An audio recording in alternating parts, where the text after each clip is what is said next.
Okay, Daria, we are back in the study. This is a summary report of my attempt to get a rather old PC working. So the backstory is that this PC was gifted to me after I persuaded the owner to upgrade to a more modern system. And this system dates back from August 2013, making it exactly 10 years old. So in a previous attempt to get an old system running, I'd taken a 20-plus-year-old PC that I had thought was very fast at the time I originally owned it, but after its 20-year hibernation, I got it back out of hibernation, or so I should say storage, and found to my horror that no matter how hard I tried, I couldn't get it to work very quickly. And that's principally because the operating systems would not install based on the Pentium 133 processors that were installed on this dual processor system. Now, the dual processor system didn't have the right microcode extensions, and so the latest operating systems just don't install correctly, or rather the operating systems might install, but the browsers that sit inside those operating systems just don't work.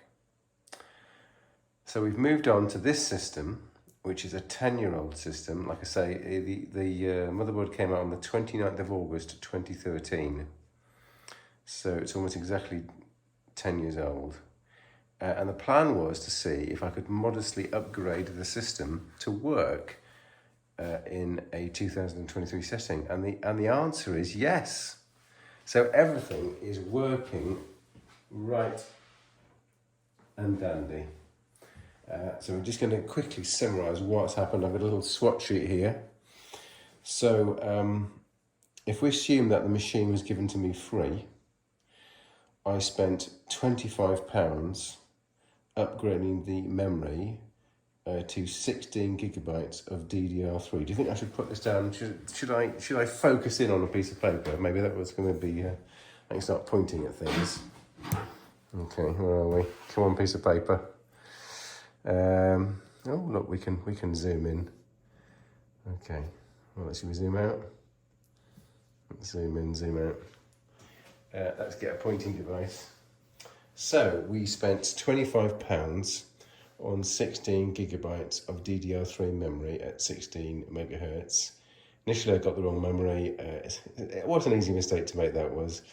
There's a bewildering array of different options of parity, non-parity, different voltage memory, and slightly different speed memory. And I actually originally got some faster than 1600 memory, and I was very annoyed to find it wouldn't work. Anyway, so we went with a slower 1600 megahertz memory. It does work.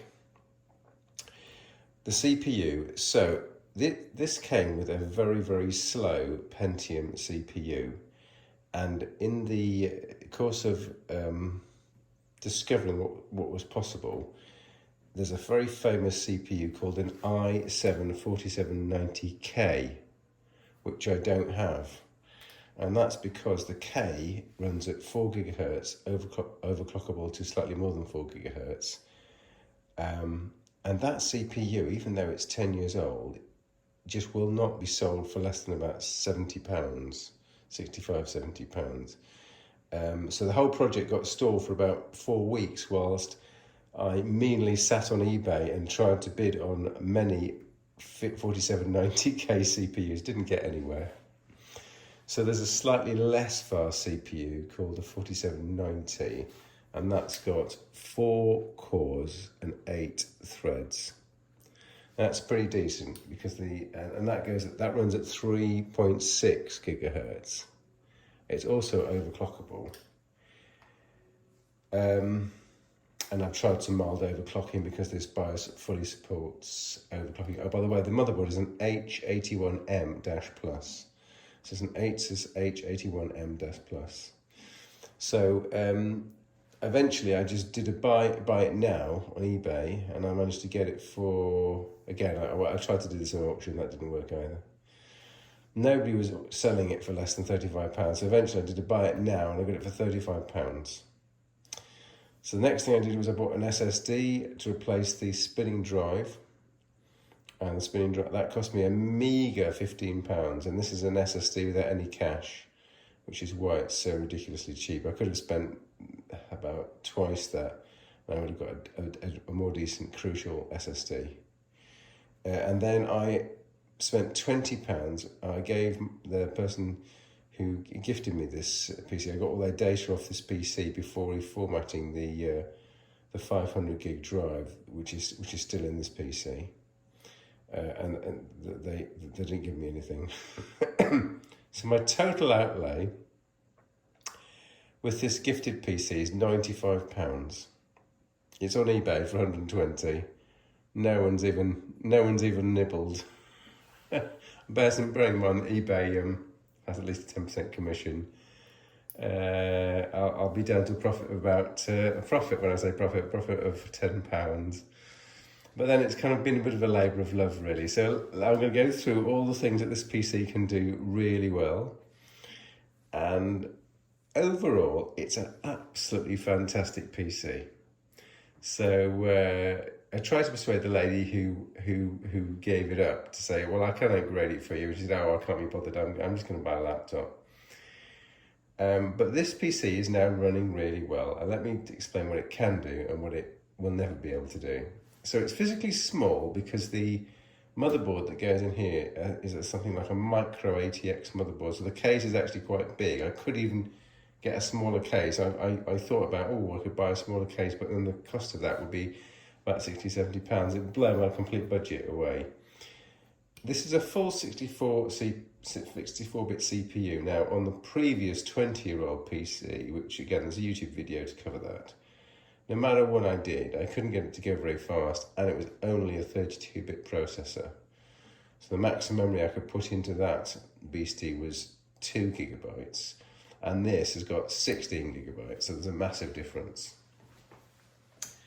This motherboard, unfortunately, doesn't have any TPM. I don't even think it's got TPM1. Now, that's significant because Windows 11 requires you to have TPM version 2. Now, there is a workaround in Windows 11 whereby you can kind of sneakily, I think the jury's out. I haven't done it because I don't think it's a good idea, but it's either you have to have at least TPM1 and you can install it over the existing operating system of Windows 10, or it may need TPM nothing. Either way, the Trusted Platform module version 2 is really required for Windows 11. So this machine will never legitimately run Windows 11, but at the moment it's running Windows 10 Pro absolutely brilliantly. And as a Unix person or a Linux person, I'd say that with Windows 10 Pro, you can still run WSL Linux virtualization, and I have that installed on this machine right now. So I've got inside Windows, I've got Ubuntu 22.04 ready running inside this Windows machine. Absolutely no problem whatsoever. Back to the plot. So we've got 16 gigs of memory in here. We've got a UEFI BIOS, which is graphical and overclockable. So it's quite an advanced BIOS. It's not a text-based BIOS like so many annoying BIOSes that one sees these days. ASUS have always had graphical BIOSes going back more than 10 years, as you can see. This machine's got quite a lot of plugs on the back. Let's just have a look at the back. So apart from a myriad of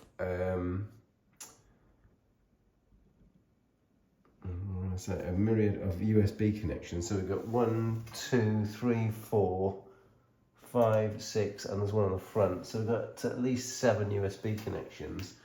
We've also got we've got a VGA, we've got a DVI, and we've got an HDMI. I mean, I know these two interfaces are pretty similar. And we've also got the old PS2 ports here. So we've got a huge number of interfaces. We've also, of course, got 3 PCI slots here.